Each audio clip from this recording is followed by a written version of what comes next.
Chapter 70 of the Book of Jasher. And in the 3rd year from the birth of Moses, Pharaoh was sitting at a banquet, when Alparanith the queen was sitting at his right, and Bathia at his left, and the lad Moses was lying upon her bosom. And Baalam the son of Beor with his 2 sons, and all the princes of the kingdom were sitting at table in the king's presence. And the lad stretched forth his hand upon the king's head, and took the crown from the king's head and placed it on his own head. And when the king and princes saw the work which the boy had done, the king and princes were terrified, and one man to his neighbor expressed astonishment.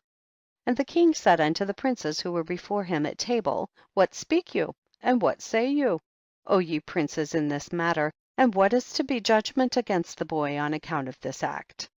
And Baalam the son of Beor the magician answered before the king and princes, and he said, Remember now, O my lord and king, the dream which thou didst dream many days since, and that which thy servant interpreted unto thee.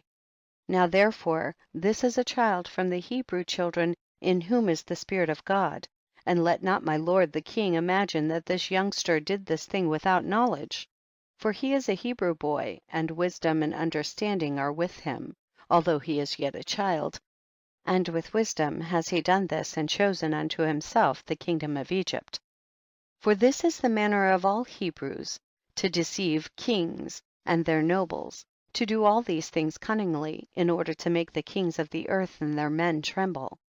Surely thou knowest that Abraham their father acted thus, who deceived the army of Nimrod king of Babel, and Abimelech king of Gerar, and that he possessed himself of the land of the children of Heth, and all the kingdoms of Canaan, and that he descended into Egypt and said of Sarah his wife, She is my sister, in order to mislead Egypt and her king.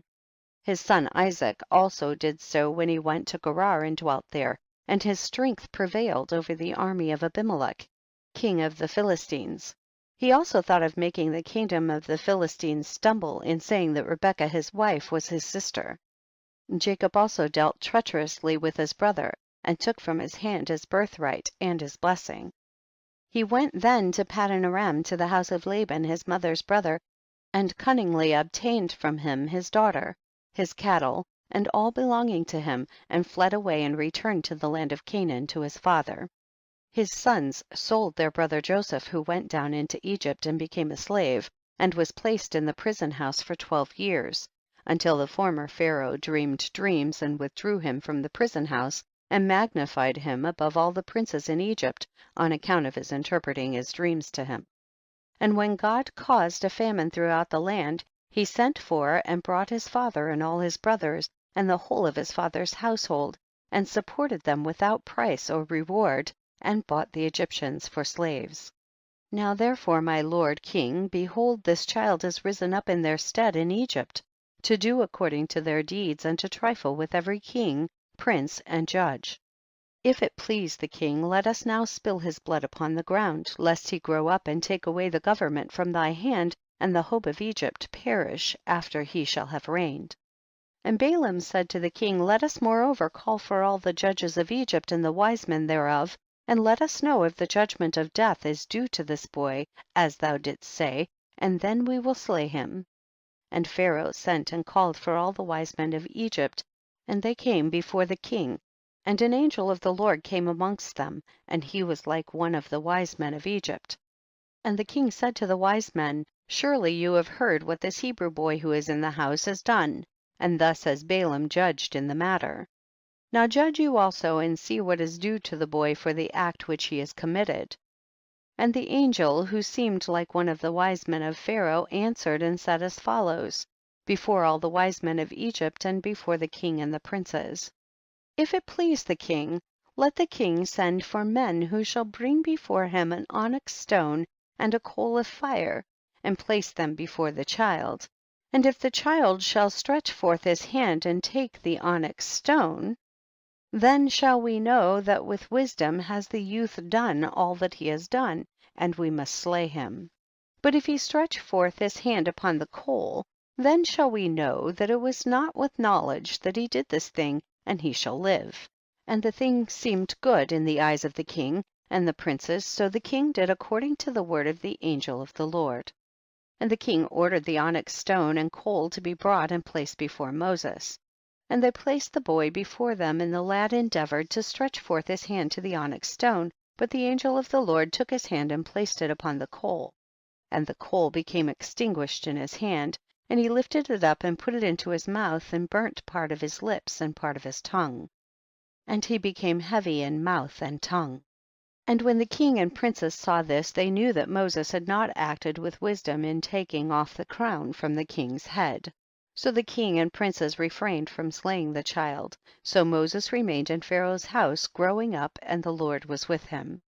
And whilst the boy was in the king's house, he was robed in purple, and he grew amongst the children of the king. And when Moses grew up in the king's house, Bathia, the daughter of Pharaoh, considered him as a son, and all the household of Pharaoh honored him, and all the men of Egypt were afraid of him. And he daily went forth and came into the land of Goshen, where his brethren the children of Israel were, and Moses saw them daily in shortness of breath and hard labor. And Moses asked them, saying, wherefore is this labor meted out unto you day by day? And they told him all that had befallen them, and all the injunctions which Pharaoh had put upon them before his birth.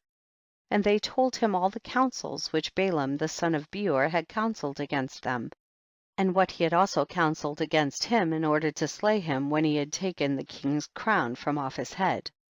And when Moses heard these things, his anger was kindled against Baalam, and he sought to kill him, and he was in ambush for him day by day. And Baalam was afraid of Moses, and he and his 2 sons rose up and went forth from Egypt, and they fled and delivered their souls and betook themselves to the land of Cush, to Kikianus king of Cush. And Moses was in the king's house, going out and coming in. The Lord gave him favor in the eyes of Pharaoh, and in the eyes of all his servants, and in the eyes of all the people of Egypt, and they loved Moses exceedingly. And the day arrived when Moses went to Goshen to see his brethren, that he saw the children of Israel in their burdens and hard labor, and Moses was grieved on their account. And Moses returned to Egypt and came to the house of Pharaoh, and came before the king, and Moses bowed down before the king. And Moses said unto Pharaoh, I pray thee, my lord, I have come to seek a small request from thee, turn not away my face empty. And Pharaoh said unto him, speak. And Moses said unto Pharaoh, let there be given unto thy servants the children of Israel who are in Goshen 1 day to rest therein from their labor. And the king answered Moses and said, behold, I have lifted up thy face in this thing to grant thy request.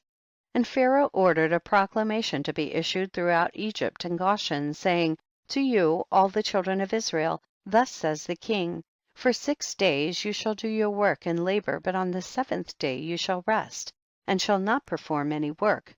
Thus shall you do all the days, as the king and Moses the son of Bathia have commanded. And Moses rejoiced at this thing which the king had granted to him, and all the children of Israel did as Moses ordered them. For this thing was from the Lord to the children of Israel, for the Lord had begun to remember the children of Israel, to save them for the sake of their fathers. And the Lord was with Moses, and his fame went throughout Egypt.